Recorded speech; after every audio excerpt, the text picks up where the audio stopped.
guys, it's BFF Opposites here, and today we're going to be doing DIY bags. So it's going to be a time lapse, and this video is pretty weird because we are outside. Yeah, and we're going to go inside to do special shout out to CDI for helping us with this bag. So let's just get on with the video.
Our video.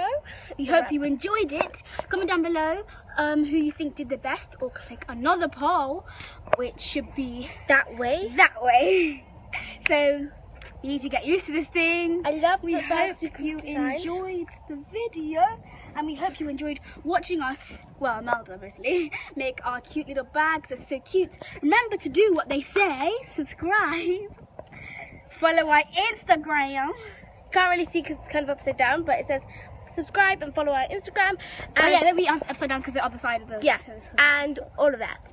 So we're gonna put these in our background so y'all can see it when we're doing our videos, and yeah, it's really cute and fun to do. Make sure you check it out. As I said in our intro, shout out to CDI to helping us, and shout out to Zara because she lent hers. Yeah, another Zara. She's my twinsy. I don't have a twin, but yeah, you know, my friend, she helped us. Shout out to her. So yeah, we hope you enjoyed the video. Till next time, see you loves later.